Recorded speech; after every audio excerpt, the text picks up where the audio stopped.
Cut the Games podcast. We got my boy right here, Jordan Banks, a.k.a. Drenchman Sports, an official basketball aficionado. I always say I'm not a basketball aficionado, so I brought one to the building. How you feeling today? Feel great. I'm glad to be here, too, for sure. I'm glad to do this with you. Hey, man, I see your content online all the time, and when I watch it, I say, this guy is breaking down the game of basketball the way that I wish I could break the game down. You know what I'm saying? Yeah. I think, to be honest, I think everybody can see it that way after I explain it. If you this is details. That's really what it is. Just paying attention to the details. Once you see one detail, you can't unsee it. Yeah, for sure. It's all about the details. That's a fact. When did you first start getting in love with the details of the game of basketball? I really think probably like at a young, super young age. I remember being in like middle school and like, when they ask you like what you want to be and stuff like that, like I was like, I want to be a basketball coach. In like middle school, I knew that. And, some kids say they want to play in the NFL, they want to play in the NBA. Like that was never my goal. Mine was always to be like a basketball coach. Right. And I think now that I'm older, I think it's because of influence. Like I always wanted to be an influencer before we knew what it was. And so around that time, like middle school, I was okay, good in basketball, especially at that age. I was actually really good, but I always was curious with why. Yeah. Like I was never the type to just do some stuff like the coach said, we run this play. In my mind, I'm thinking, why are we running this? Right. And if it don't make sense to me, then I'm frustrated. So that's when I think from there, I got like really, really detailed about basketball. And then I was playing 2K. Like I used to be a 2K head. Right. I'm the type to play 2K. I'm 12-minute quarters. I'm treating it like a game. I'm running sets. I got my playbook. I got timeout. Bringing the screens up. Easy, yeah. And I did that. I would play. I don't play the game now, but when I used to play like my park and stuff, I wouldn't play my park. I would sit up there and go to my GM mode, and I'm playing that. And that kind of like shaped my mind a little bit. And then, once my best friend started playing in the NBA, I really, really started locking in. And then from that point on, I just been seeing the game that way. So if a kid just plays 2K and they cut out the My Park and they play 12-minute quarters, look at the sets and run the sets, can they learn the game that way? For sure. I think most people play 2K for the animations, you know what I'm saying? But at the end of the day, I'm real serious about basketball. Right. So, like, I wasn't playing the game just for fake. Like, yes, I got LeBron, I could dunk. Like, nah. What I would do on 2K, I go get. First of all, I hated the Warriors. Like, that's number one. I hated the Warriors. I'm a Rockets fan. They used to tell us all the time. Right. So, like, what I would do is, it's either I wanted to beat the Warriors so bad, so I would trade away all the good players on the team. You know what I mean? Like, I'm trading away all the good players, and I want to develop. I want to use guys that may be my favorite players. Like, one of my favorite players was like a guy like Jeff Teague. I'm trading away my franchise point guard so I can play with Jeff Teague. Not only does that make it harder for me to win, but it make me focus on what I got to do to win. Because the game, if they put the plays and stuff on the game, they work. You just got to figure out how to use them. Yeah. So, like, that increased my IQ, too. Like, okay, what's a Spain action? Like, I knew what a Spain action was probably in, like, 8th grade because they running it on the game. Like, they got 45 Spain. Like, okay, I know what 4 and 5 do, and I know what the Spain action is from playing a video game. And so that's how I think most kids, I think that's a very underrated thing. They want to play my park and do all that dribbling. No. Just go play the game and play it the right way. What do you think is the biggest difference between watching film and watching highlights? Because it's a difference. We can watch some highlights on TikTok and Instagram, but watching film is a whole different dynamic. The difference is when you watch your highlights, you really do that for confidence. Mm-hmm. You really do that for reinsurance. Watching film, you do it for the truth. You do it for your IQ. Right. You do it to humble yourself in a sense and to create an advantage. So like watching highlights, you only seeing the good. In the film, the truth come out. Oh, you missed that box out. What was you doing when everybody else was getting rebounds? Oh, you was hands on the hip looking in the air. Watching film is like, yeah, you're not playing very many minutes. Why? Okay, but I see you in the 10 minutes that you got. You don't get no extra rebounds. You're not ready to shoot when somebody passes to you. The biggest one, folks cry about getting the ball, especially young kids. Oh, they don't pass the ball. Yeah, watch yourself on film. You wouldn't pass yourself the ball either. That's the difference. Right. One is for confidence. The other one is the truth. The film don't lie, just like the truth. And the funny thing about the game of basketball, you talk about confidence. I had a basketball camp that I ran for 6 years. Yeah. And you could tell the difference between somebody who has confidence Right. and somebody who shies away from competition. You could take 1,000 kids, Yeah. separate them into teams, and roll the basketball out there, and you can tell who the alpha is out of those players by who's more confident and take shots and not afraid when they miss shots. Because some kids get out there against different competition, they have no confidence. Correct. You know what I'm saying? The alpha is always going to stand out in the room. I bet you see that when you watch film too.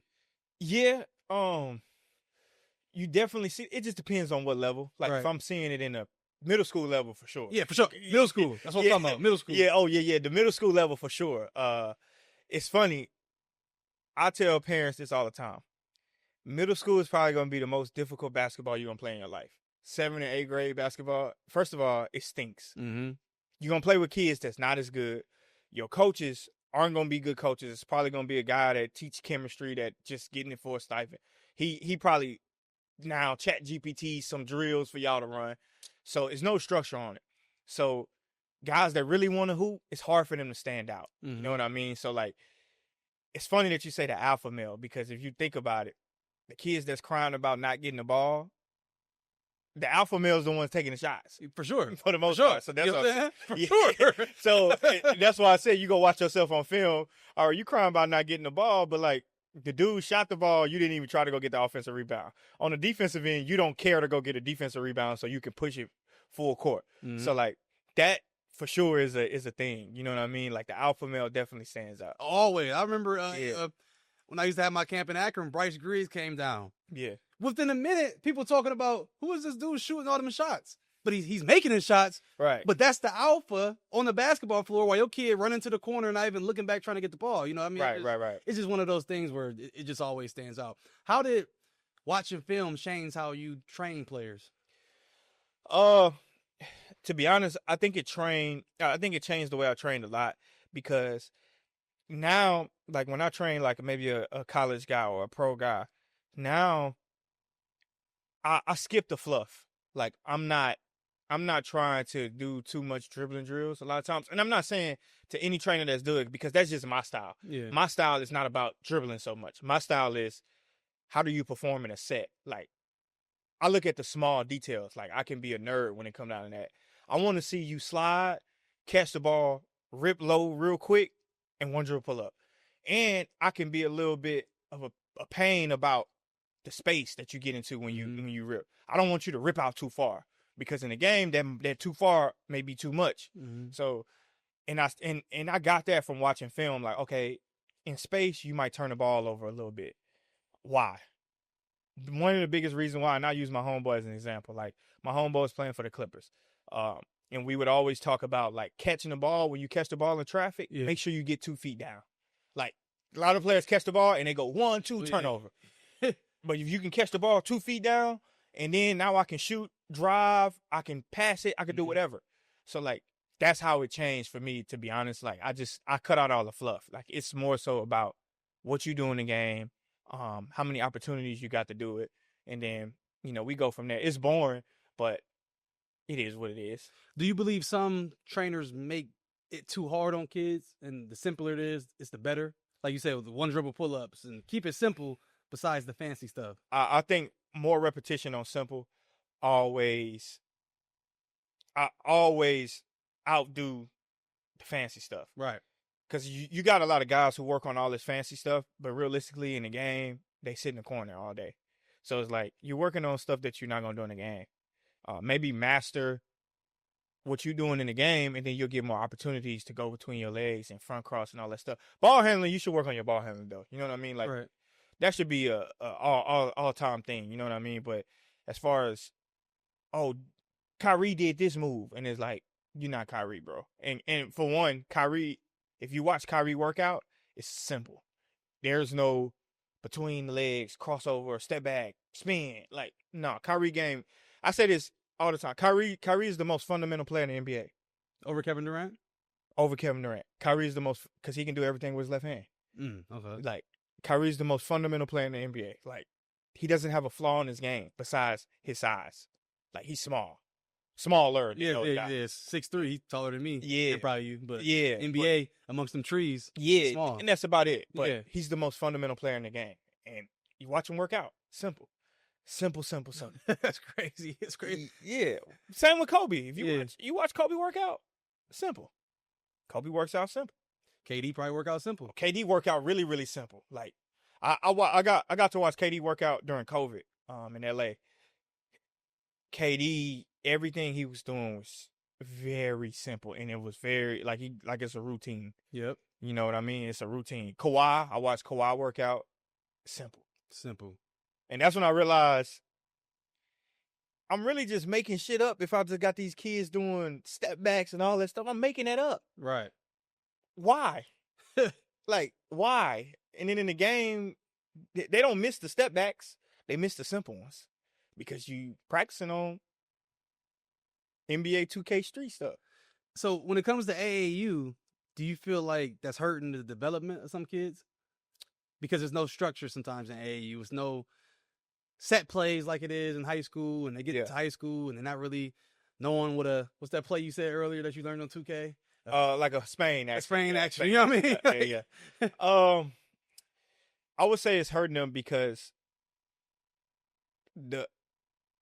we come from a time where, and we around the same age, so we come from a time where you got your bragging rights on the playground.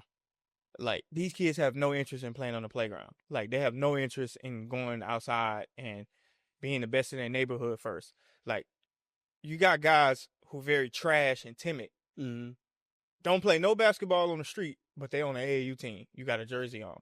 And it's like, boy, what the hell you doing? Like, how is your mom even paying for this? Like, realistically. So I think that from the bottom kind of dilutes the product. And you got so many teams now. Back then, we didn't have that many teams. Like, it's 1,000 teams in the Houston area. So I also think that, yes, it hurt their development because it's not the top guys playing AAU no more. It's just everybody can play. And so many different guys in it for the wrong reason. You don't get real coaches in AAU. It's not a lot of real coaches in AAU. Right. So they're not teaching plays. They teaching full court press, full court trap, jump on them, and you beating the team by 40, and y'all happy for holding up trophies. To be honest, I got a bunch of AAU trophies. A lot of them I probably throw away. I only keep the memorable ones. Yeah. You know what I mean? So, like, I do think it's hurting the development just a little bit.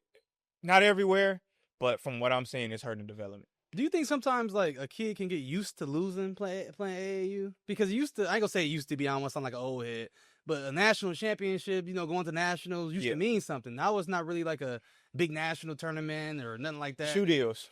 The shoe deals stopped all that. I remember you used to have to go to Vegas and compete for a tournament. Yeah. Like, that was the deal. You go to Vegas, boy, them boys smack your ass in Vegas. Now, Adidas got their tournament, Nike got their tournament, Under Armour got their tournament, Puma got their tournament, New Balance got their tournament, and then you got the sub levels, the Adidas Gold, the Next Pro, the 150. Yep. How do y'all got that much competition? Like, 17 kids, like, let's say you got top 17 kids. It used to be Nike had all the top 17 kids. Now the top 17 kids is split between 17 program, and they dominating on guys that, like I said, never got their stripes at the park. They dominate on trash. So then when you try to really see them, you try to see them, in that element and think they dogs, they don't be dogs. Yeah. That's it. So, like, a dog. Yeah. I feel like a dog is like a dude that plays in the park growing up. Well, not so much anymore, but stays local, play high school basketball locally, and take guys around him and raise them to a level, and they win a state championship. I feel like that creates a dog. Not a dude that go to a prep school and never go to a regular school and don't know what it's like to carry a team. Yeah. That's why I love, like, a Trey Johnson who did that in Dallas, going to a state championship and then going prep. I think that creates a dog and not vice versa. I feel like, so it's two with the prep. I think you kind of get asking two questions in that sense. I feel like if you accomplish all you needed to accomplish in the high school basketball, like Yeah. you win a state championships by your junior year, Yeah. it's nothing for you to do your senior year there, right? If you're gonna win 4 state championships, like Cooper Flag, right? Yeah. Cooper Flag ended up going to IMG. He accomplished everything he needed to accomplish. Like playing where he was playing at wasn't gonna do nothing for him. So I mean, not IMG. I said Montverde. Montverde, yeah. But so instead of going to his high school, he gonna go to Montverde. Like that's where you need to go. Not everybody Cooper Flag though. Yeah. No, most people not Cooper Flag. These guys skip the grind. You never won crap, and then you go into a prep school. Why? You're not dominating. You're not dominating your area. Yeah. Like you're not dominating your area. You lying to yourself, and you think you better than what you are, and you growing up too fast for real. Like you're gonna lose the joy of the game. Like I won a state championship in high school. Like all the guys that I won a state championship with. First of all, we had a phenomenal team. Like a phenomenal team. We were dogs, real dogs. What high school? North Shore High School. Okay. Yeah. Okay. North Shore. Yeah, Okay. real dogs over there. So like, and we grew up with each other. We wasn't from Tennessee, Oklahoma. No, we was from the same middle schools, the same high schools, the same elementary schools. And the camaraderie on that was like, bro, this is fire. You'll never get another experience like this. They win the state championship. Brotherhood. They missed that. And so now you think you better than your brothers, and then you go to college, you're going to struggle. Mm-hmm. Because what about that senior that been with them, his brothers for 4 years? You can't connect with them. You don't connect with nobody. You just always think you better than somebody. And that's not the case. In for a rude awakening. You in for a rude awakening. That's why you see transfer. Coach, get on you, transfer. Because you're not familiar with nobody. You left. Do you think it's a red flag when kids go to multiple different prep schools and high schools? Yes. Oh, absolutely. Why are you doing that? Yep. What reason? What kid want to go to 5 different schools? You would cry if your mom made you go to 5 different schools. Right. I don't want to go to 5 different schools. Can't make no true friendships. You're not loyal. You can't commit to nothing. Like, and I know in college they'll be like, well, the coaches don't be loyal. Yeah. Let the adults be the adults. Let the kids be the kids. Yeah. Now, in college, you're an adult, but technically your hierarchy is the coach. Why are we in the coach's business anyway? Well, like, for sure. Yeah, you signed up for this program. I get it. If your coach that recruited you and a new coach coming in on rock with you, that's a different story. But like a new coach coming in, he rock with you, and I'm out. Yeah, and then when you go to the other school, you out too. Yep.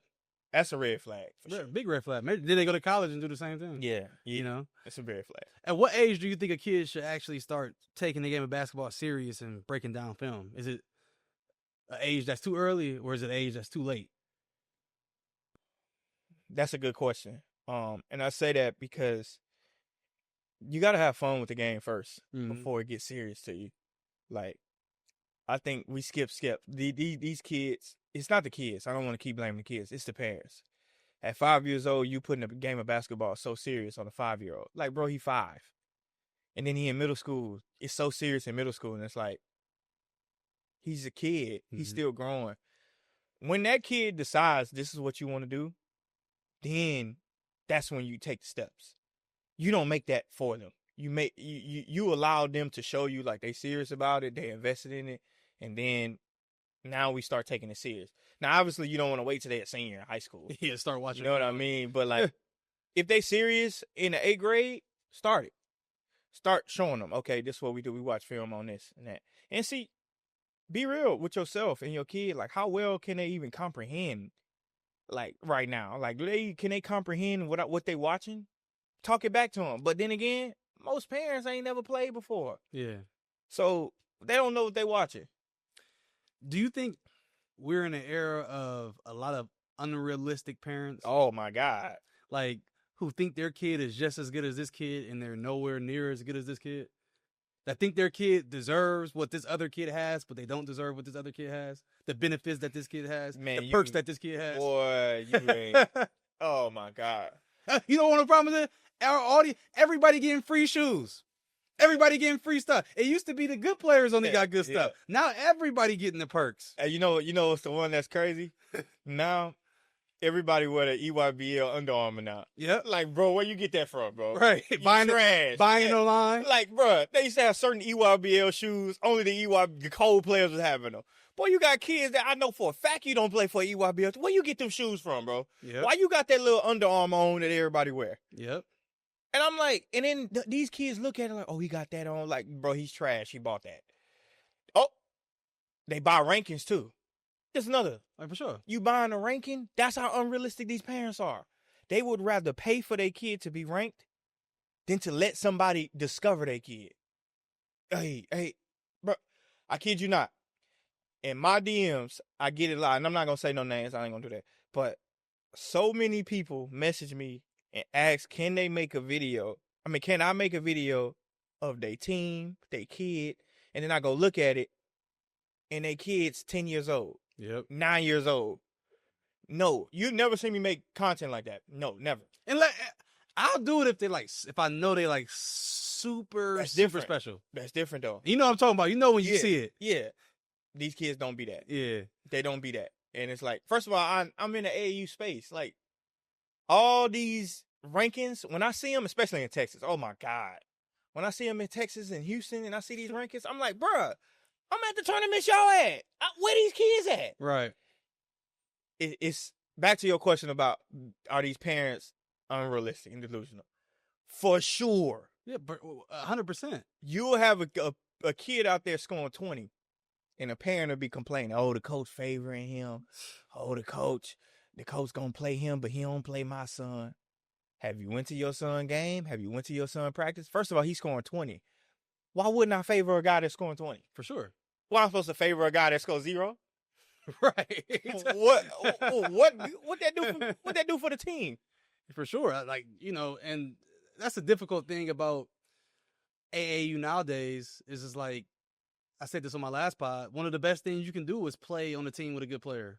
Oh, absolutely, because not only are you getting eyes on, well, that player's going to get eyes on him. Let's say y'all both 16 years old, right? And y'all playing a good tournament, and that dude, that guy, and you on his team. Mm-hmm. Not only does he have eyes on him, but you showing other coaches that you can play alongside a dude. Yep. Like, you showing, if I'm a D1 dude and I'm there and I don't got no shot at Tyron Stokes, right? I don't have no shot at Tyron Stokes. Let's say I'm Nevada. I'm the University of Nevada. No disrespect to them. But I'm watching Tyron Stokes play. I don't got no shot at Tyron Stokes, but it's a kid on the team that's playing with Tyron Stokes. Every time Tyron passes on the ball, he knock it down. He can rip through and catch, like play off the catch. He can set good screens. You showing me you can play with a dude, because at Nevada, I got a dude already that's averaging 19. Yep. So you want to be on a team with a guy like that. You want to do everybody can't be a superstar. And number one, I don't know if people been paying attention to the NBA drafts and stuff like that. They don't really draft superstars no more. Nope. They draft the role players. Uh-huh. I feel like every team in the NBA now got like an energy guy. Easy. That's always been the case. A guy that's like, how does this dude, 6'1" dude on the team? Who was the number one pick? Not last year, the year before. Sar was it? Or... Zachary Ricochet. Ricochet. Yeah. Sar was second. Sar was second. Zachary Ricochet. What is Zachary Ricochet? What is he? Yeah. A role player. Yeah. Why did he go number one? Potential. There you go. A role player gonna get in the game. And I explain this the best. If you can defend, that's number one. Can you defend? If you can catch and shoot. Yep. If you can be a complimentary player. If you do it consistently enough, eventually the coach will say, I can turn you into a guy. Especially in college. Right. In college, you think you're a good scorer. There is a 9 times out of 10 chance you're not that good at scoring. 20 points a game is nothing. They got a dude in college scoring 20 a game. Brother, if you can catch and shoot, defend, rebound, can you cut? Mm-hmm. I can make you play right now today. I don't have to make to somebody transfer because I got a star coming in. I can plug you in today. Right. Rather than somebody that just score and hoop, you got to wait your turn. Red shirt. Yep. You're going to sit down for a couple of years, and then even then you think you can score, but you might not be able to score that good. That's one thing I like about Kingston Flemings. We'll talk about him later, but he able to fit in anywhere. He don't need the ball. When he get the ball, he does do with the ball. You know, you got to be able to blend in out there. How many freshmen you seen Samson play at U of H? Get the keys to. Not too many. Jarris Walker didn't even have the keys. There you go. Kingston Fleming got the keys. He got the keys to the top 5 pick now. For sure. We gonna get to that in a minute. Yeah. We gonna get to that in a minute. So you in the training world? Let's cut the games. Yeah. Let's get straight to it. Do the good kids get a discount? Do the good kids come through and I get to work with Drench for free? Do the good kids not have to pay a dime? Man, you know what? If I'm being honest, it's based on relationships. Right. Like, I've trained a kid really good in he's in middle school right now. I might not charge him what I would charge everybody else, but it's the relationships. Like, I know him, you know, we've been locked in for a long time. That's the thing. Somebody I don't know you. Yeah. You know what I mean? Like, I don't know you. Relationships with everything, you know what I mean? So it's like, it just depends. You know what I mean? Now, if Kevin Durant say come train me, that's different. Right. You know what I mean? Like, that's different. Like, would you charge him? No. So you would train Kevin Durant for free? Why not? I want to learn from him anyway. I want to show my worth first. Right. Okay. No, I'm not saying I'm gonna do it for a year. Yeah, right. Okay. But I would show my worth. It's the opportunity. Yeah, it's the opportunity for sure. Like, I want to show you what I'm good at. I want to, you know, be a benefit to you first. Kevin Durant don't need me to train him. Okay. You know what I mean? But like, a kid that's good, it's like, we all got stuff to do. You know what I mean? Yeah, like, we got bills to pay. You got to take care of the gym. Yeah. Like, you know what I mean? Like, it doesn't make no sense at the end of the day. But at the end, it's just based on relationships, for real. Do a good looking mom get a discount? That's crazy. She come in there, she a dime piece, single mom, pulling up, taking care of her kids, dropping her, walking in there looking, hey, 5'5", thick in the thighs. Boy. A kid decent. You can work with him. But you like, do she get a discount? Do she get it for free? What we doing? Are we keeping it strictly business? Keep it real, because this basketball world is grimy. That's crazy. I'll say for me, I don't know about everybody else. I speak for myself. I've never gave a good-looking mom a discount. Okay. Never. Like, I've never done that before. I've always kept it professional.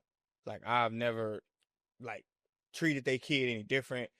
Because at the end of the day, what they got to do with basketball? Nothing at all. And it's lust. That's it. And at the end of the day, too, they ain't asking me for no discount. Like, I ain't gonna say somebody did. I won't say who it is, but like, right. But like, for the most part, they don't ask you for no discount. Like, so why try to do that? You know what I mean? But nah, I ain't gonna be able to do that. So you coach AAU too, right? Yeah. Nope. Do the bad mom son get more playing time? No. Do we get in the game off the bench a little bit more when you walking down? I will say this though. It will make you want to try them. It will make you want to believe in them a little bit more, right. For sure. You definitely want to see the potential. For sure. But if I could consistently see you trash, your mama's just fine, bro. But like, you trash. But like, if I ain't never really seen you and I know you trash, it would make you want to try them a little bit more. Like, yeah, for sure. Oh, I can sneak them in with 2 minutes. Here, turn the ball over, get your ass up out of there. Right. Yeah. So you turn that ball over, you gotta get your ass up out of there. But again, somebody could say I'm lying. I don't know. I personally don't think I've ever done that before. Like, now I will have a conversation with your mom. I don't mind telling your mom, like, yo, he got to get stronger. He don't talk. He got to get tougher. It got to be all of that, but I ain't never. Yeah, deliberately did that. Nah, I be serious about the game of basketball. But it goes on a lot though. Oh, for sure, 100%. Sure, for sure. All you got to go do is just go to an AAU game. Yeah, for sure. Well, why he in the game? And then she say she clapping on the side. That's my baby. I know exactly why he in the game. Exactly why. Yeah. Why do you think we aren't as excited about high school basketball players in 2026. Do you feel like we've seen it all? The Zion Williamsons, the LaMelo Balls, the Mikey Williams, the guys who've worked out, the guys who didn't? Because it seems like it's no social media buzz on players now like it used to be. We used to get so excited about dudes and pack out gyms. It started from the top down. We're not as excited about the NBA no more. Okay. Like, we're not as excited about college like we was once upon a time. It was real fanatics back in the early 2000s in college. You know what I mean? Like real fanatics. The NBA is just watered. It's always started at the top. Yeah. Everybody not excited about the NBA no more. You know what I mean? Like, it used to be real NBA heads. Like, we watching games. They started playing basketball a little bit different. So now they start playing basketball a little bit different at the bottom level, at the lower level. So you've seen a lot of bad basketball. You've seen a lot of bad coaching. You've seen a lot of bad attitudes from kids and parents. Basketball has drifted a little bit further away from basketball. It used to be about the game. And we were serious too. Like, the gym used to be packed and it was pride of your neighborhood. I'm from this school, you from that school. When we play against each other, it's what it is. Now, these kids will leave day school, and it's a true story. One of my coaches told me this. A kid will leave a school because a coach getting on him too hard. He gonna transfer. What happened to the game? Your mama wasn't putting up with that, number one. Yeah. Like, I wish I could go home and tell my mom. Actually, I did. I tried to tell my mom one time, the coach ain't doing it. My mama not hearing this, but she not about to drive me 20 minutes to another school when the bus picked me up from in front of my house. These parents will drive 45 minutes to go to another school. Yep. And so that is a small thing that turned into a wildfire, and I think it took the intensity away. I think the intensity of the game has just been lost because the competitiveness have all went away. If you don't get your opportunity at this school, you're willing to go drive 45 minutes to another school with somebody that's not as serious about the game. Like, if you wasn't good enough to play, you just had to wait till the summertime and grind, and then you come back, and I'm better than you now. Get better. It's not like that no more. Why do you think, which one do you think is better to watch, NBA or college basketball? For what, though? Excitement. Just to watch, just sit down. I'm about to watch a game for 2 hours. Which one keeps you more focused, NBA or college? For me, probably college. Yeah. I enjoy watching the sets that they run. I enjoy watching the game of basketball, not entertainment. The NBA is for entertainment. Like, such and such just shot 10 threes. He made 7 of them. That's entertaining. Mm-hmm. College, it's a close game. It's neck and neck. Every player contributes to winning. In the NBA, 4 players may contribute to winning. The other kind of just standing around doing a job, collecting the check. In college, everybody got to contribute. Yep. Even the coaches. Mm-hmm. In the NBA, who really run the teams? The max players. So that's for me. It'll be college. Really, the WNBA, to tell you the truth. Whoa. Really, I'll tell you the WNBA. So you think the WNBA is more exciting to watch than the NBA? For sure. Talk to me. Why? They play harder? They definitely play harder, number one. I'm a basketball head. I want to learn basketball while I'm watching basketball. Mm-hmm. Everything they do in the WNBA, it's beautifully done. It's a purpose behind it.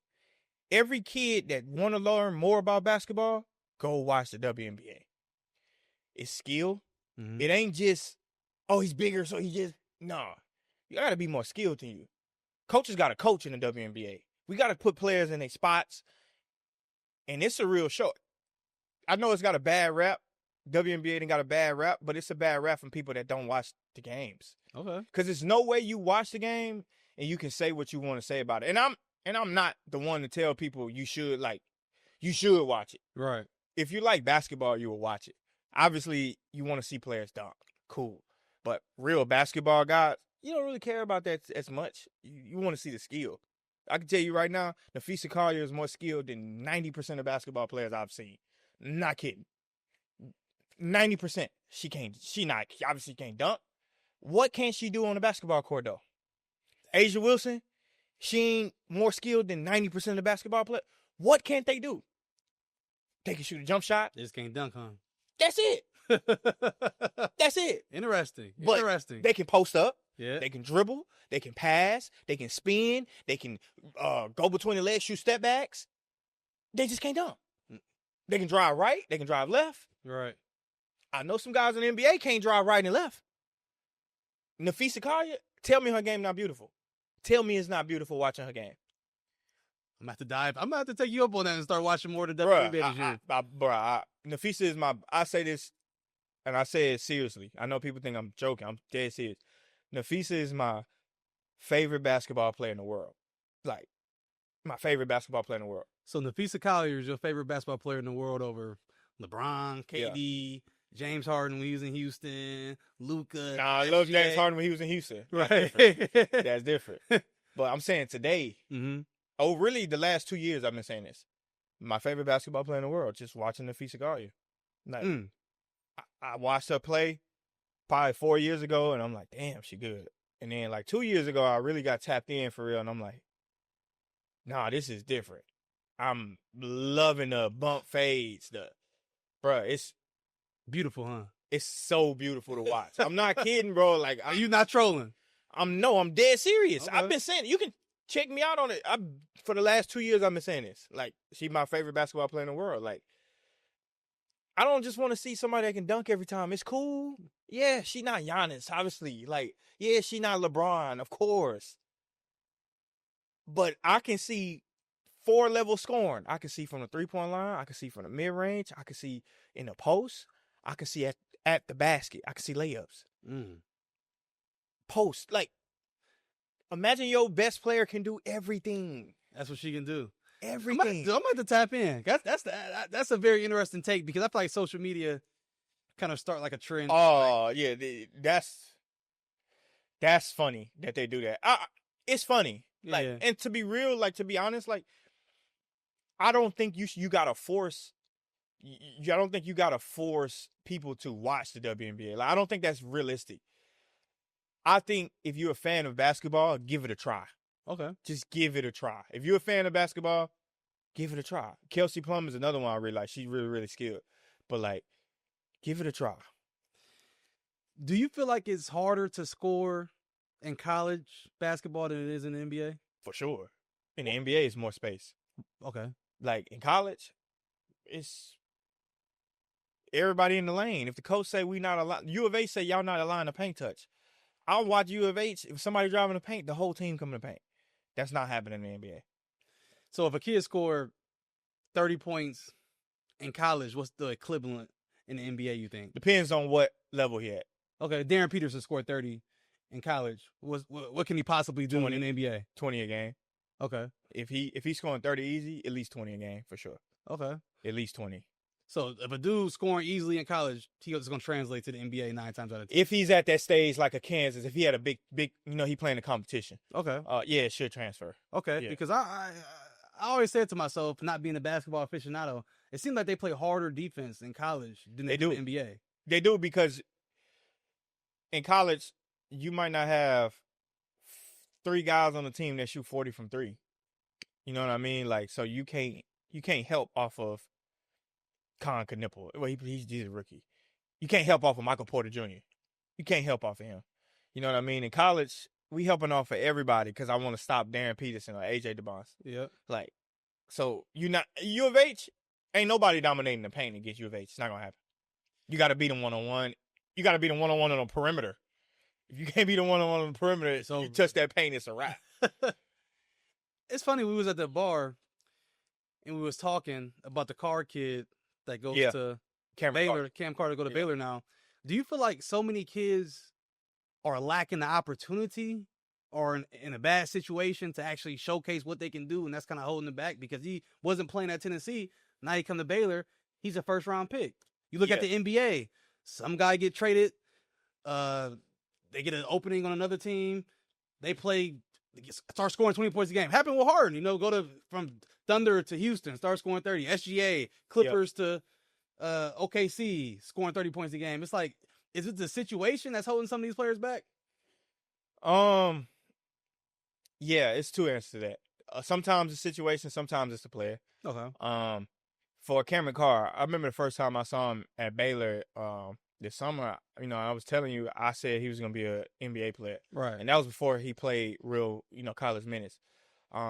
Sometimes those situations humble you. Like, I don't know his situation at Tennessee. I know he didn't really play. He didn't really work out there. He go with Coach Drew, who's a legend, and he got better. Like, he just looks better. You know what I mean? His dad played in the NBA too. So you kind of understand like how to work. I think in the NBA, it happens a lot too, as far as like, you can sit on the bench and dwell about why you're not playing. Realistically, look yourself in the mirror, you know why you're not playing. The coach asking you to do something, you don't care to do it because you think you better than what the coach asking. Now, you can bet on yourself and it could be true though. Like, you willing to bet on yourself? Yeah, that's fine. Most people lose that bet though. Like, problems follow you places. If you have problems here, you're going to have problems over there. Now, if you didn't have no problems, that's different. You'd miss an opportunity. But if you got a problem at this team, it's going to follow you to the next team. So it boils down to opportunity, but for the most part, I think it comes down to self-accountability. Like, what can you take? If I was that player, and obviously somebody might say, well, you've never been in them shoes, but it's like, I've been around those guys in them shoes. If I was that player, I would do everything I can to make it all my fault. It's my fault while I'm not playing. Right. It's my fault for everything. And the sooner you do that, your next opportunity will be your best one. It's funny you said his dad was in the NBA. Do you think that this new era of so-called privileged basketball is better than the so-called era of trench baby basketball? No. Okay. No. The only thing that stopped the trench baby basketball is the trenches got players through everything. Or I wouldn't say through it. It got them to it. It got them to high school to college. The trench mentality stopped them from getting through it. That's the only difference. Okay. So like, these players that's privileged, if they can get there, they're gonna get through it. The trenches, man, we all know those guys that may have died, got killed or whatever the case it may be, that just couldn't make it because their mentality. But we all know them dudes that was better than everybody. For sure. So that, as far as the talent, no, man, boy, dude out there, he mad at his mama, so he taking it out on you. Like, you know what I mean? A dude might got 2 pairs of shoes at home. So every time he play, he gonna play with everything he got. And he's serious. It's just that mentality sometimes can be detrimental to, he has a scarce mentality. So he get to college or, maybe get to the pros, his mentality is still scarce. Yep. He ain't opened up his mind, so he couldn't finish it. But, nah, man. But I salute to the privileged kids, too. Like, I'm not saying you need to go put them kids in the trenches. Right, yeah, for sure. The privileged kids, if they make it, they don't have a scarce mentality. Mm-hmm. They kind of got a delusional mentality. So that delusion sometimes can get them over the hump.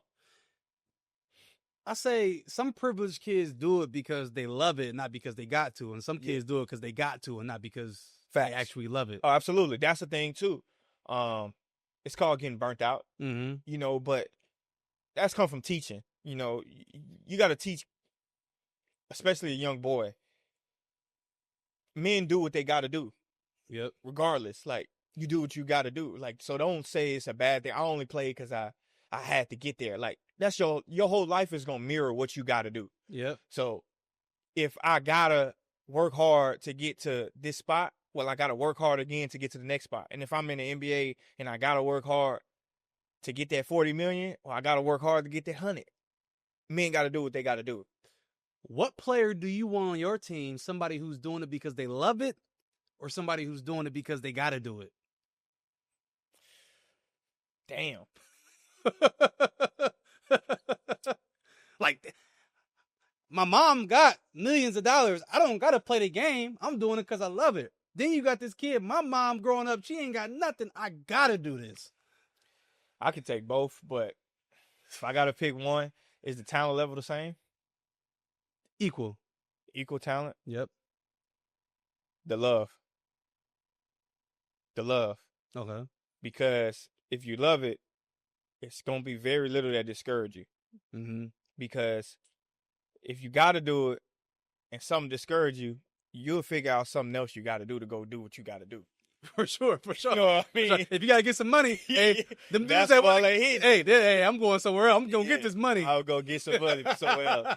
Somebody that love it, you'll be here tomorrow. For sure. You know, you'll be there tomorrow. It's like your woman that you love. Yeah. You know, I'm bad right now, but I love you. I put all that to the side. For sure. Yeah. Hey, just because they ain't make it to the league don't mean they ain't trying to get some money. No, that's a fact, boy. They That's gotta 100. go. They gotta go. You know, they gotta go to another level. So yeah, I'll take the love of the game. Last question on this before we get to the draft stuff, and that's gonna take another 20 minutes. I'm ready for that. What's more important, IQ or skill? IQ. Okay. It's for sure IQ. I didn't grow up with players that were skilled, but they can't play in a basketball setting. They can't play 5-on-5. Skill is good for 1-on-1. You need to be skilled. You need both, but you might not be more skilled than somebody, bro. Like, I don't think Cam Boozer is the most skilled player in this draft, and I know we're gonna transfer to that. Yeah, Brett. I don't know if Cam Boozer is the most skilled player in this draft, but out of him, Darren Peterson, and AJ, I think he processed the game better than all of them. Like, as far as like, he understands team basketball. Darren Peterson does too, by the way. And AJ does too, to an extent. He just does lesser than those guys.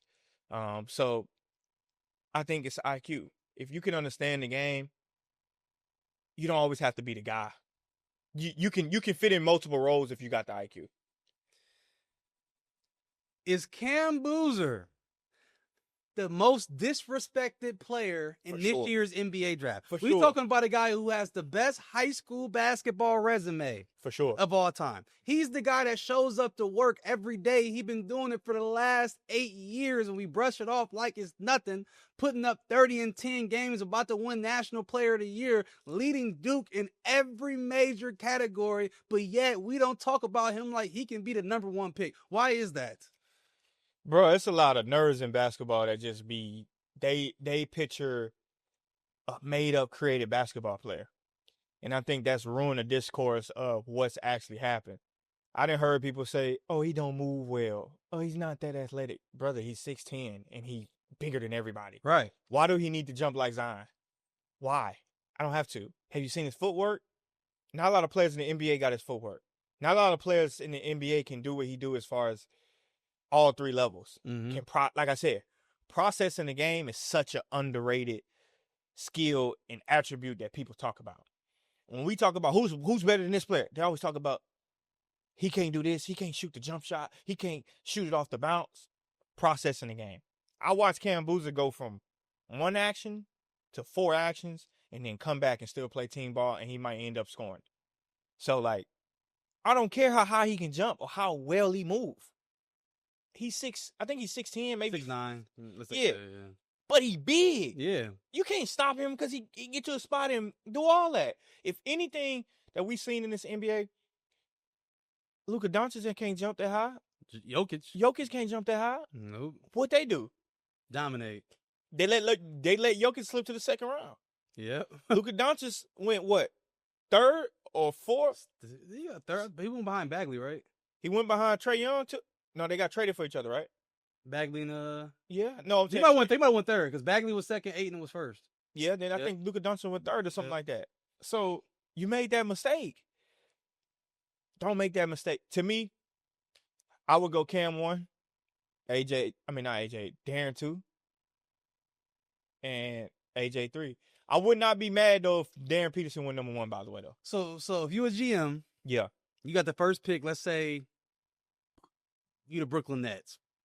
You trying to start a trend in New York. You taking Cam Boozer over Darren Peterson and AJ. If I'm the Brooklyn Nets, no, I'm taking Darren Peterson. I'm taking Darren Peterson. If I'm the Brooklyn Nets. If I'm the Pacers, I'll take Cam Boozer. Okay. You already got Tyrese Halliburton. Yep. You already got Pascal Siakam. Pascal and Cam running at the same time. Not wrong with Darren Peterson, though, too. But Pascal and Cam, you see what they did with Miles Turner? Mm-hmm. And Pascal, call me crazy, Cam might be better than Miles Turner right now. Cam Bruiser better than Miles Turner right now? Oh, okay. Might be. Okay. It could be. It definitely got the ceiling to be better. Yeah. So, and they went to the finals. Yeah. I'm taking. It just depends. If I'm the Nets, obviously I would take Darren Peterson. But Indiana, I would take Cam and Carlisle. Carlisle, The beast. yeah, I love Carlisle. Carlisle, his offense fit right in the way they move that ball, and then it just flows. Oh my God, that'd be nasty. swing, Cam Boozer coming off a slip, or down to the basket. Oh my God, that would be nasty with Pascal running the floor. Yeah, that would be nasty. Now, I think we need to stop talking about, in my opinion, this is my humble opinion, I think we need to stop talking about who the number one pick going to be. I think we already know who's going to be after the performance in the first half versus BYU. AJ versus Darren. Now, I think Darren moves differently, makes it look easier out there on the floor. And some people will say, well, you so worried about how it looks besides what's getting done. Yeah. I think it just looked different than anybody I've seen in basketball playing college for the past 10 years, bro. Yeah. I don't know what they're talking about getting what's being done. It looked different and it's getting done with Darren Peterson. For sure. This is why I said it just depends on who picking, right? I envision Darren Peterson as a guy, you want the ball in his hand, you want him to be a superstar. I don't envision Cam that way. You know, even though I think he's the number one pick, I don't envision put the franchise on his back and let him carry. I don't envision it that way. I just think he's a complimentary piece for that. He's going to be a really good player for a very, very long time. He could be a franchise guy, not like Darren Peterson. I think Darren Peterson, you want to see him with the ball in his hand. You want to build him into a Damian Lillard, Donovan Mitchell. You want to build him into that type of dude, a Shea. That's why it depends on the team. Yeah. You know what I mean? Like, Hallie not taking no backseat to Darren Peterson. Why should he? Like, why should he? You know what I mean? Mm-hmm. You know what? Darren Peterson might be better than that. But Tyrese Halliburton not taking no backseat to Darren Peterson. Right. Cam Boozer will take a backseat, though. You know what I mean? As a fan of Darren Peterson, I don't want to see him take no backseat to nobody. Yeah. I want to see Darren Peterson get the same chance Damian Lillard got, even though Brandon Roy was there a little bit. But I want to see Donovan Mitchell and Darren Peterson. I want to see all of that. I want to see Shea. I want to see him get that opportunity. So when you watch the film between AJ and Darren, what separates them? What do you think is the difference between the two players? Processing the game. AJ is more skilled than a lot of them. He has the highest ceiling, and no disrespect at all. He has the highest ceiling, but his floor is lower than theirs too. Uh-huh. You know what I mean? And out of all of them, and I don't think he's gonna be a bust, but if you had to pick who would be the bust out of all three of them, I would pick AJ. Okay. Like, I would pick AJ to be that. And it's just the processing part. If a team don't allow him to play AJ to bounce a basketball, how good can he be? Can he be a role player? Probably not. So, do you think he play off the ball well? I haven't really seen him play off the ball that much. I mean, right. But at BYU, he the dude. So, I mean, Darren the dude at Kansas, but he move around a little bit. I feel like when I'm not a basketball aficionado, but when I see Darren, it's like if he don't see something at first, he'll pass, let the action get going on the other side of the court, then come back up and try to get back into the action. Yeah. Until he gets a shot that he like. With AJ, it's kind of like, I'm gonna back you down. If they double, I'll kick it. If they double, I'll kick it. If not, I'll turn around and shoot over you. In the NBA, that's real easy to like scheme against. Like, they'll double, and then you didn't process the game fast enough, you'll kick it to a steal. Or like they'll bait you in the passes, they'll bait you in the stuff because you're not processing the game well. Darren processes it well, and Darren let the game come to him. He's not trying to take the game. He can, but he'll let it come to him. So is the game shifting more towards a combo guard besides a wing? I mean, everybody used to love wings. I ain't talking about wing stopping. Wings. Oh, he's a wing. He's 6'9" wing. Is the game shifting more towards a SGA type, a combo guard type besides a wing?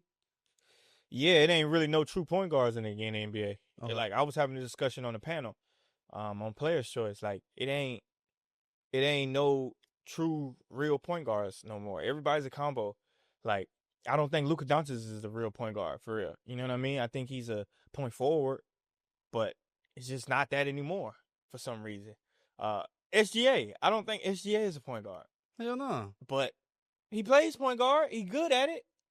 So, yeah, I think I heard somebody say you can't be a Rajon Rondo in the NBA no more. And as sad as that is, because I think you actually can, coaches got to do a good job of coaching. But the NBA is for entertainment, so Yeah. nobody wants to see that no more. So, fears at Michigan State. Love True him. point guard. Love him. Point guard. Love him. Can he make it to the NBA and translate being the point guard that he is? I think he can because he can defend. Mm-hmm. I think he can defend. He actually can attack. He can attack the basket very well. I like how he finished through traffic. He got to get a consistent jump shot and a consistent floater. But I don't know if he'll go this year. His brother's in the NBA. Yep. But I don't know if he'll go this year. But he could be a decorated point guard at Michigan State. You know, you got to be careful. I call him Michigan in the video. They start tripping. But Michigan State, he could be a decorated point guard there. He may not get drafted, but, you know, Ryan Nembhard is in the NBA. He can shoot the ball, though. But at Gonzaga, he was a true point. Yep. One of the best point guards in the NBA. I mean, one of the best point guards in college. Tyler Colett, one of the best point guards in college. Yep. You can get there. The path just may be different. Yeah, I feel like, man, like what he's doing at Michigan State is special. And if he stayed 3-4 years, I feel like he should definitely get a shot. Yeah, Definitely. I love his game. Love his game. So when you look at Darius Acuff and Kingston Flemings, Yeah. that's the debate right now in the top 5, which guard to go first out of those two. What's the differences in their game? Acuff, it just depends on what you like. Acuff is more of a wild card. You got to let him get busy. You got to take his confidence with your team. Meaning not that he's just as good as Allen Iverson, but he's that type of guy. Like, you got to let him play. Fleming, you can plug him anywhere, and he can play. He can play in any system because he'll let the game come to him. He processed the game well. He can also defend, too. He got a high motor. He can get to the mid-range. You might not get the Chris Paul-esque setups from him, but I can plug him anywhere. He kind of like Darren Peterson a little bit. Darren Peterson's just way more, like, just more skilled than him. But they can do a lot. He kind of remind me of like a two-way Rob Dillingham. He played defense better than Rob, obviously, but he kind of moved like a Rob Dillingham, very shifty out there to me. Less dribbling, yeah. Less dribbling. Okay. Less dribbling. Why do you think Rob Dillingham not really getting too much time in Minnesota? Do you think he's going to run, his NBA career is going to run short, or do you think he's a guy who needs a different opportunity? I don't want to say to run short because things happen, but my critique on Rob Dillingham has always been the same when he was in high school, when he was in college. The unnecessary dribbling. He's small. He take a little bit too long to get to his shots. Not the greatest creator. He'll have to be an awesome scorer for that to work out. I don't see the awesome score in it. You know what I mean? Like, I just don't see his size in the NBA, who's scoring the ball like that. What is this, 6'1"? Maybe, if that. Very small. Reed Sheppard came in. He's doing good for Houston right now in that Reed situation. Sheppard is atrocious on defense, though. But Reed Sheppard can shoot that basketball. Reed Sheppard can process the game, too, though. Rob is a little bit... You don't see Reed do all that dribbling either. Reed get to his shots very, very fast. So, with him playing alongside Anthony Edwards, I got Anthony Edwards. I don't need him to do snatch, hezzy. I don't need you to do all that. Do you feel like if you good on offense, we'll just let your defense do what it do, and we can live with it? But when you start being bad on the offensive side and your defense is atrocious, that's when we start calling you out for your defense. It seems like we pick and choose who we want to say is corny at defense if they offense is not going. Because last year, Reed Sheppard wasn't playing good, and they were saying, oh, he can't defend. But then this year's offense is picked up. You ain't really heard the defensive stuff too much. I've heard it. I've heard it with Reed Sheppard. That's something that we talk about all the time about his defense being trash. But I mean, lately it's too many cameras and it's too many IG guys. You can't play no trash defense no more because Luka get killed. Jokic get killed. And then we show him. Like, that's the debates on this. Jokic don't play no defense. That's the reason why Jokic not in nobody top 10 all the time. He coming. He on the way. But he don't play no defense. That's what you're going to hear. Right. But if you stop playing offense is good, aka Trae Young, people forget that you was a double guy. People forget you was a real franchise player. Yep.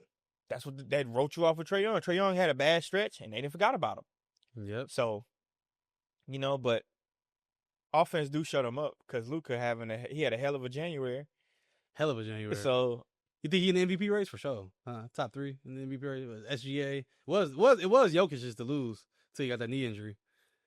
SGA, Jokic still, he was out for 3 weeks. 4 Wemby, Jokic can miss one more game. Mm-hmm. Jokic, but SGA gonna win it based on he played more games. Yeah. Jokic, Wemby, SGA. Luka's right there though. So who your top 5 in NBA? That's tough. Jokic, Wemby. This not in no order. SGA, Jokic, Wemby, Giannis.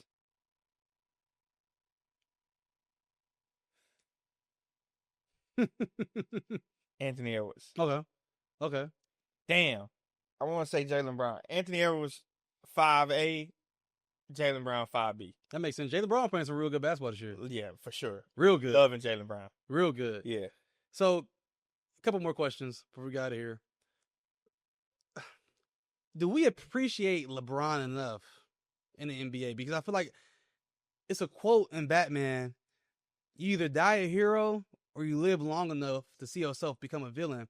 And I feel like that's a situation with him in the NBA right now where it's like everybody got something kind of negative to say, all this, all that.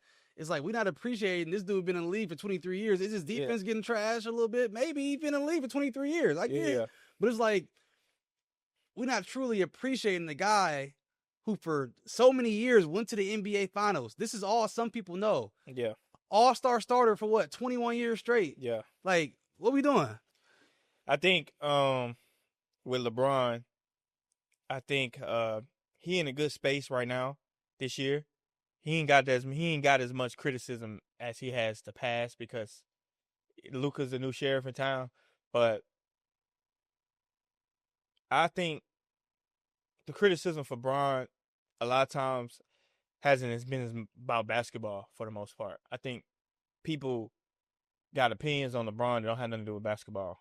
And I think that's why he's becoming, it's like you don't like him as a person. So you criticizing his game and you criticizing comparing him to Michael Jordan. Like me personally, I got Bron at number 2 all time. Mike 1, Bron 2. But this is my saying, and I made this up, and I know a lot of people have been stealing my stuff. The greatest basketball player of all time is Michael Jordan. The best basketball player of all time is LeBron James. That's 2 different things. Somebody can be the best singer, not the greatest artist. All right, for sure. Somebody can sing their ass off like Jacquees. He sing better than Chris Brown. He not touching Chris Brown. There you go. That make a lot of sense. That's it. So, I'm going to ask you a question, yes or no, then I'm going to go down the list. This is the last thing. Is Kobe Bryant a top 10 basketball player? Is Kobe Bryant a top 10 basketball player all time when it comes to the game of basketball? I got him 11, so no. Well, I'm going to go down the list that Bleacher Report made, and you tell me, is he better than the players on this list? Okay. Yes or no? Bleacher Report be on bullshit, so I can't. Hey, is he better than Michael Jordan? No. Is he better than LeBron? No. Is he better than Kareem? No. Is he better than Magic Johnson? No. Is he better than Bill Russell? Yep. Okay. Yeah. Is he better than Shaquille O'Neal? No. Okay. Is he better than Tim Duncan? This is the one people get on me about. Oh, that's tough. I'll take Kobe over TD. Okay. Is he better than Larry Bird? No, because I say this all the time. You got Magic, you got Larry. Okay. Is he better than Wilt Chamberlain? No. Is he better than Steph Curry? He better than Steph. Okay. He better than Steph. Okay. Is he better than Akeem? No. Is he better than Kobe? That's Kobe. I mean, shit. Is he better than Kevin Durant? Yeah, you better than KD. Okay. Okay. So you got him like 9, 10, 11 range. Yeah, around that range. Depending on who on the list. Depending on who's on the list, yes. It's kind of hard. I'll be forgetting my top 10. Let me see. Mike, Bron, Kareem, Wilt, Magic, Mm-hmm. Bird, Shaq, Mm-hmm. Wilt. You already said Will. Okay.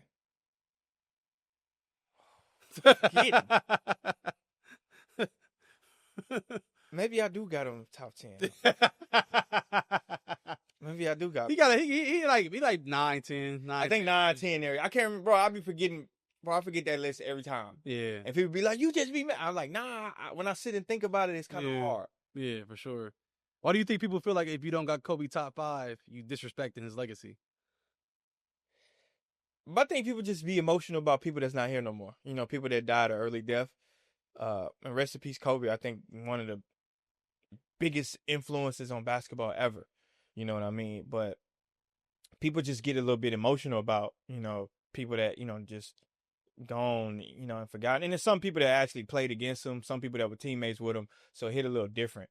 But I don't see it no different if you don't got Kobe in your top 10. I don't see nothing. I mean, it all depends on how you view the game. Like for me, Magic and Bird, that's a no-brainer for me. Like they got to go together. If Magic is 5, you got to include Bird right there. Some people, I know my parents can argue Magic Johnson could be the greatest basketball player of all time because of his body of work. So I'm not mad at it. You know what I mean? To me, Kobe can be in your top 10. You're not wrong. The one you can't debate for me, in my opinion, is the one, Michael Jordan. I'm not mad if you got Braun one. Yeah. But real talk, MJ, I'm willing to bet if you put your money on the line and you had a team of Mike and regular players and Braun and regular players, nobody betting against Mike for real. Nobody. Don't you feel like Bron can literally uplift the players around him? Not about that. Mike was uplifting him too. 6 times. Bron literally went to the finals, 9 years straight? Yeah. That's fine. 2018 Bron. Every time Michael Jordan won a championship, how many he win in a row? Name a version of Michael Jordan that's better than 2018 Bron. Name a basketball player in history that's better than 2018 Bron. 2018 Bron was good, but he didn't have to see 91 Michael Jordan. He didn't have to see Game 1 NBA Finals versus Golden State. You're right, but he didn't have to see a 91 Michael Jordan, a 96 Michael Jordan. Game 7 Boston, Eastern Conference Finals. LeBronto. You right. What are we talking? Like, what are we talking about? You right. You didn't see a Game 7 Michael Jordan though. Never seen it. He ain't had to go to Game 7. There you go. Bro, you can't tell me. It's the intimidation factor. Like Michael Jordan willing to do anything he can to win, and he's gonna take the last shot unless you force the ball out his hand. 2, if he got 2, he comfortable. 3, he'll kick it. You said the 3. But game winner gets the Jazz. The push off? Call it what you want. Call it what you want. The steal to play before, yeah. It's up here. And there's nothing wrong with it's nothing wrong. Like, it's the mentality. I know everybody be like, oh, y'all talking about the mentality. Yeah, that's what it is. Like, we talking about the greatest. Bron, for sure, got that mentality. He does have a killer mentality. Michael Jordan has a serial killer mentality. Like, he don't want one. He want what you got. Right. Bron don't want what you got. Bron just want to be the best he can. He going to show up to work and just, you know, his greatness speaks for itself. Mike going to show up to work, greatness going to speak for itself, but he's still jealous.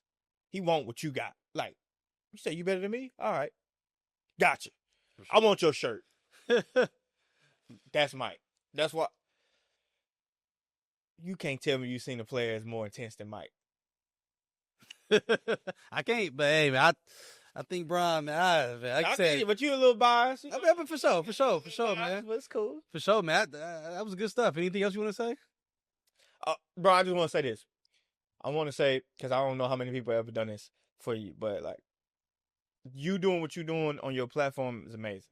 No, man, appreciate that. Flowers to you, because in this space, we big up the Vlad TVs. We big up the the guy on ESPN, Stephen A. Smith. Or something? It's not Stephen A. Smith. Pat McAfee. We big up the Pat McAfee. We big up the stuff like that.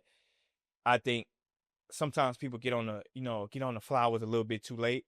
You get your flowers from me right off the rip. Like, I seen the growth. I seen the grind. You great at what you do. Not very many people can talk. Ain't no teleprompter on. Right, for sure. We just talking. We just talking. No. I got a little questions right here, but we going really off script for real. So you great at what you do. So I want to say that, like, it ain't too many people that can do that. That's a gift. Oh, so, man, I just want to give you your flowers because I know where it's gonna go. So I just want to send your flowers early. And I appreciate you, man. Like, with the breakdowns, like I said, I'm not a basketball aficionado. Like I told you, I can look and I know what I see, but at the same time, I don't know what I'm seeing. And then you can tell me what I'm seeing. Yeah. You know what I'm saying? 'Cause I know who good, but I want to know why they good. Yeah. You know? Yeah. Why is this a slip screen one of the best plays in college basketball right now? And like, bro, you doing special things with that. And I do want to get with you. Maybe you can, we can collab together. Yeah, we can definitely do that. Give sessions or something, or you can help me out. You know what I'm saying? You can question? really help me get the terminology of the game right, bro. Oh, bro, that'd be a great collab. All you got to do is ask the questions. If we can figure it out, all the debates that people got. What is this? Why is you think AJ is better than Darren Peterson? Let's figure it out on film. Hey, let's do a live show in Dallas. I can do that. That was my spot. That was my spot. Appreciate you. Yeah, I appreciate you.